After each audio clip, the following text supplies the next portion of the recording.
히브리서 8장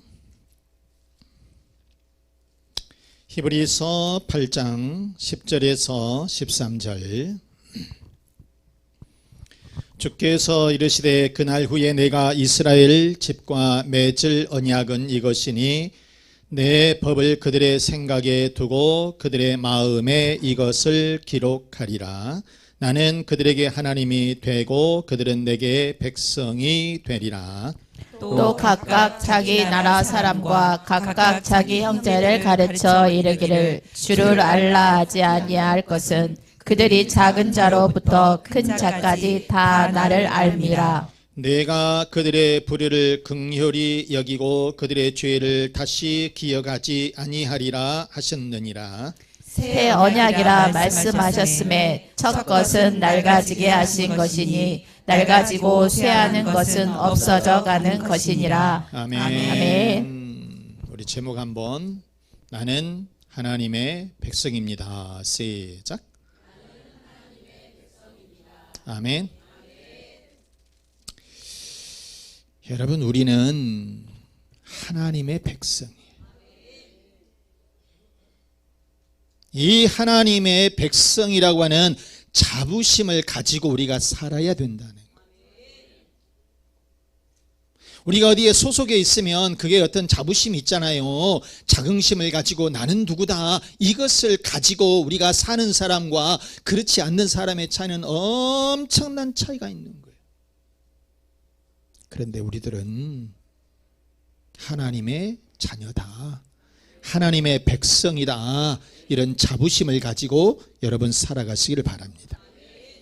히브리서 8장은 이 율법의 옛 언약과 그리스도께서 이 주시는 새 언약을 비교를 해가면서 새 언약이 얼마나 중요한가, 이거를 논증하는 그런 장이에요.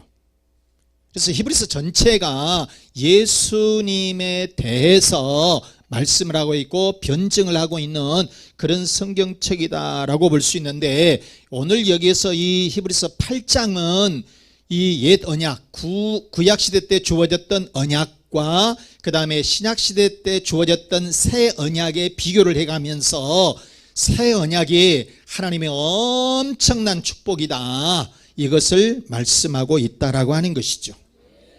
언약이라고 하는 요 말씀의 뜻은 베리트랍니다. 언약, 계약, 협정. 그런데 또 다른 뜻은 자르다, 쪼개다, 그런 뜻이 있어요. 언약이라고 하는 것은 다시 말하면 자르다, 쪼갠다, 그런 뜻이 있는데, 당시에, 구약 당시에 그 언약의 비준을 하면서 그게 어떤 의식을 치루었느냐면 짐승을 잡아갖고 와요. 그래가지고 짐승을 반으로 딱 갈라요. 짐승 이거 살겠어요, 죽겠어요? 아니, 여러분 다시 물어봅시다. 짐승을 잡아서 짐승을 반으로 딱 쪼갠다니까 죽지요. 그래서 하나는 나눠서 갖고 나머지는 이게 불에 태워서 구워서 이제 거기에 있는 사람들이 먹는 이런 의식이었어요. 그러니까 당연히 짐승은 죽게 되는 거예요. 바로 이것은 무슨 얘기냐면, 언약이라고 하는 것은 이거를 지키지 않으면 이 짐승과 같이 쪼개진다, 죽는다. 그렇기 때문에 반드시 이 언약을 지켜야 되겠어요, 말아야 되겠어요? 지켜야 된다, 그런 의식이었다라고 하는 것입니다.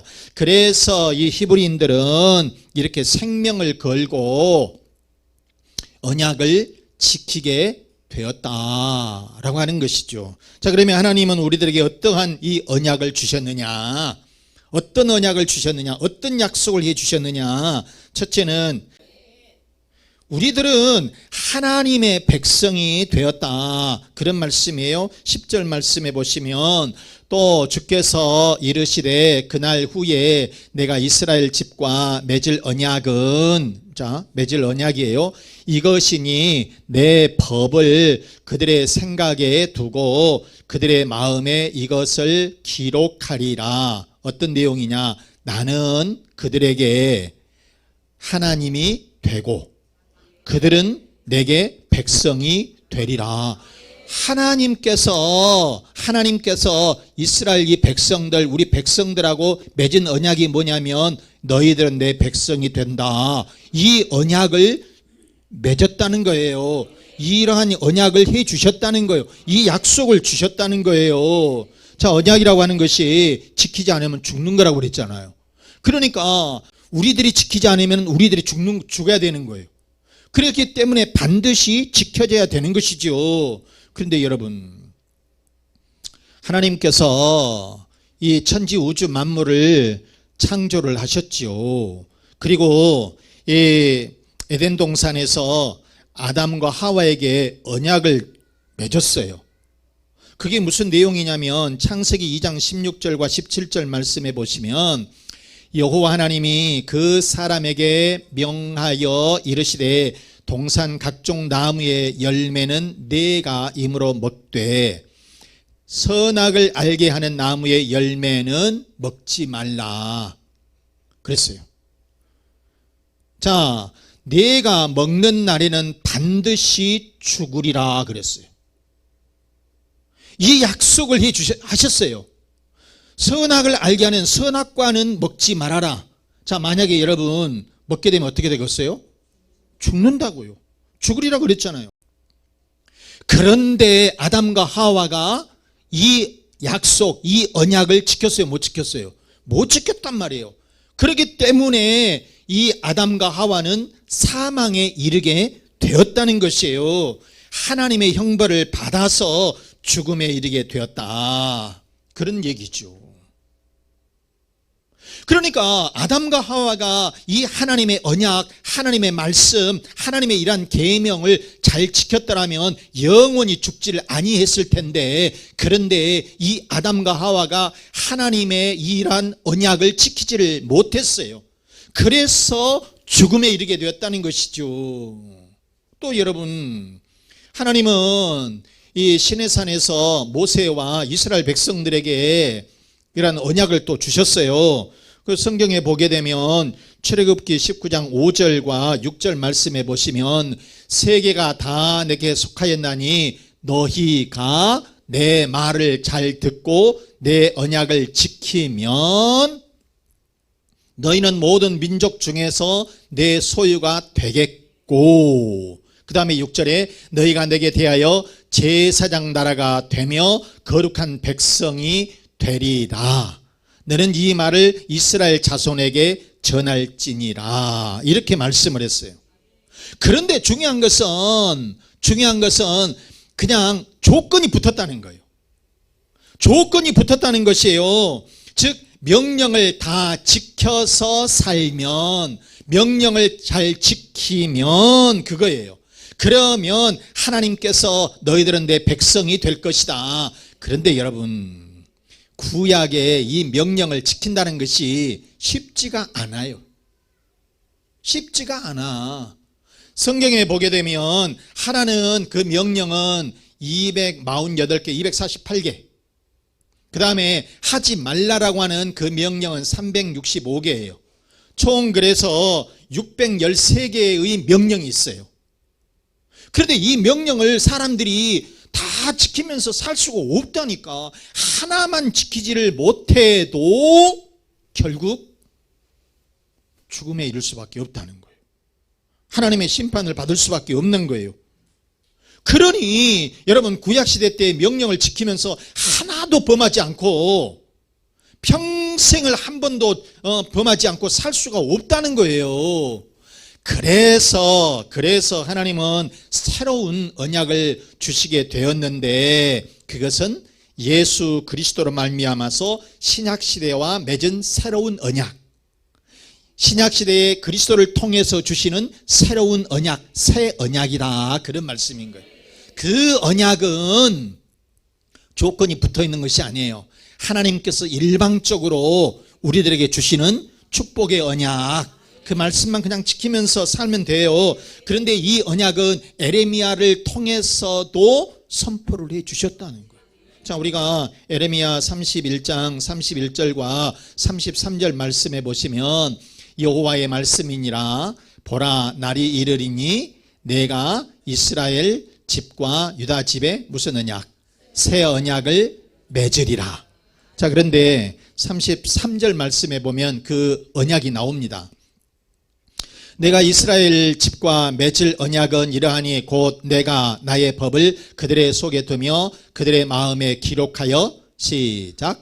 나는 그들의 하나님이 되고 그들은 내 백성이 될 것이라. 여호와의 말씀이니라. 아멘. 아멘. 아멘, 여러분. 그러니까 구약시대 때는 어떤 조건을 내세웠어요. 그러면서 그 율법이 너무 많았어요. 이것을 지키지 않으면 안 됐어요. 그런데 사람이 살다가 실수할 수도 있고 못 지킬 수도 있다는 거예요. 그런데 우리 하나님께서는 이제 신약시대에 그리스도를 통해서 새로운 언약을 주시게 되었는데 그게 무슨 말씀이냐? 나는 그들의 하나님이 되고 그들은 내 백성이 될 것이라. 아멘. 그런 얘기예요. 이제 우리는 예수 그리스도의 피값으로 죽음에서 생명을 건져냈어요. 그리고 이 하나님의 완전한 백성이 이제 되었어요, 여러분. 그래서 예수 그리스도의 그런 피값으로 말미암아서 우리들은 완전히 새로운 사람으로, 새로운 성도로, 새로운 백성으로 우리 주님과 새롭게 언약을 맺어냈는데 그게 무슨 말씀이냐? 히브리서 8장 10절 말씀. 나는 그들에게 하나님이 되고 그들은 내게 백성이 되리라. 아멘. 사랑하는 우리 교우 여러분, 하나님은 우리들에게 새로운 언약, 새 언약을 주셨어요. 그래서 우리는 하나님의 백성이 된 줄로 믿습니다. 이제 우리는 하나님의 신정한 자녀가 된 줄로 믿습니다. 그런 든든한 마음을 가지고 그런 자부심을 가지고 힘차게 여러분 나아가시기를 바랍니다. 자, 두 번째, 하나님은 또 우리들에게 어떤 약속을 해주셨느냐? 두 번째, 하나님은 우리의 죄를 다시는 기억하지를 않으신다는 거예요. 시작. 하나님은 우리의 죄를 다시 기억하시지 않는다. 다시 기억하지 않으신다는 거예요. 자, 우리가 12절 말씀 한번 보실까요? 내가 그들의 불의를 긍휼히 여기고 그들의 죄를 다시 기억하지 아니하리라 하셨느니라. 불쌍히 여겼다는 거예요. 불쌍한 마음으로 그들의 죄를 다시는 기억을 하시지도 않는다는 거예요. 깨끗하게 잊어버리신다고 하는 것이에요. 우리가 사무엘하 11장에 보면 다윗의 범죄가 나옵니다. 암몬과 이 전쟁 중에 다윗은 실은 왕은 전쟁터에 나가서 전쟁을 진두지휘를 해야 되는데 그날은 나가지도 않았어요. 전쟁 중에 있는데. 그래가지고 예루살렘 성에서 그냥 있는 거예요. 그래가지고 옥상에 올라가서 이렇게 쭉 보고 있는데 어떤 여인이 목욕하고 있는 거예요. 그러니까 다윗이 저 여자를 데리고 오라고 그러는 거예요. 그런데 그 여자가 누구였냐면 우리가 잘 아는 이 장군, 이 우리아라고 하는 장군의 아내 밧세바라고 하는 여인이에요. 그래가지고 이 여인을 궁중으로 불러 들여갔어요. 그리고 여인을 범했습니다. 그런데 임신이 됐어요. 그러니까 큰일 났잖아요. 그래서 다윗이 머릿속이 막 그냥 뱅글뱅글 도는 거예요. 그래서 어떻게 해야든지 이 장군을 없애야 되겠다. 문제가 커지게 될 것 같아. 그래서 이 우리아라고 하는 이 장군을 최전선, 전쟁이 지금 한참 진행 중에 있을 때 최전선으로 해서 너희들은 뒤로 빠져라. 이렇게 한 거예요. 그러니까 당연히 죽게 되죠.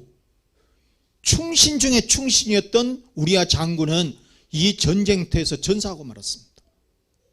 그리고 다윗 왕은 이 밧세바를 자기 아내로 삼아버렸어요.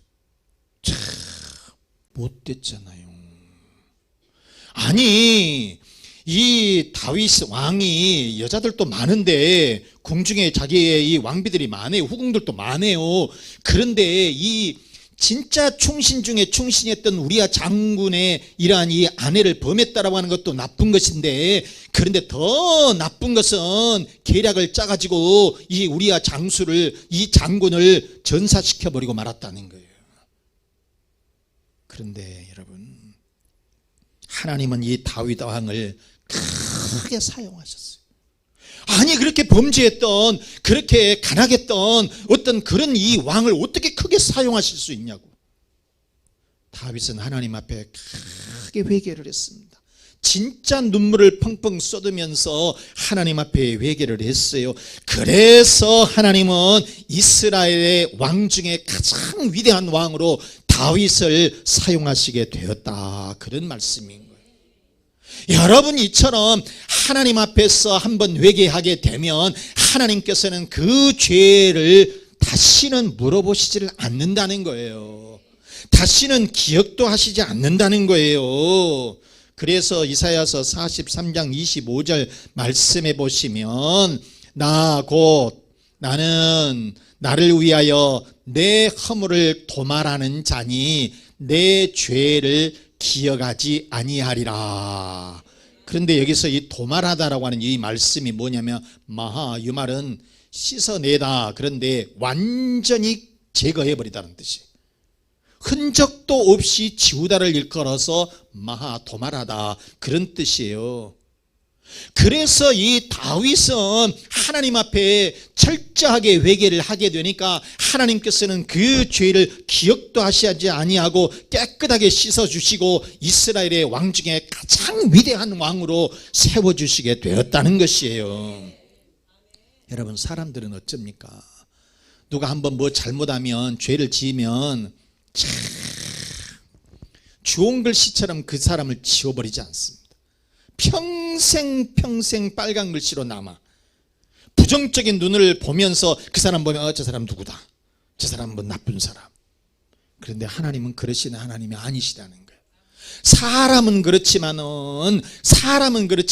하나님은 그러시는 분이 아니에요. 철저하게 깨끗하게 완전하게 다 잊어주시는 하나님. 사랑하는 여러분, 다윗 왕은 그 큰 죄를 범했어도 하나님은 기억조차도 하지 않으셨다는 거예요. 그러면서 이스라엘의 가장 위대한 왕으로 세워주신 줄로 믿습니다. 그처럼 하나님은 우리들의 어떠한 죄도 깨끗하게 말끔하게 씻어주시고 기억조차도 하지 않으시는 분이신 줄로 믿습니다. 자, 그러면 여러분, 우리는 어떻게 해야 될까요? 셋째, 미래지향적인 신앙을 갖자. 어떤 신앙? 미래지향적인 신앙. 13절 말씀해 보시면, 새 언약이라 말씀하셨음에 첫 것은 낡아지게 하신 것이니 낡아지고 쇠하는 것은 없어져 가는 것이니라. 여러분, 기독교의 신앙은 과거의 종교가 아니에요. 미래를 한 발 한 발 내디디면서 새로운 것을 향해서 전진하고 또 앞을 향해서 나아가는 종교예요. 그렇기 때문에 우리 신앙인들은 과거에 절대로 얽매여서는 안 된다는 거예요. 구약시대 때였던 율법을 가지고 거기에서 얽매여서 살아갈 필요가 없어요.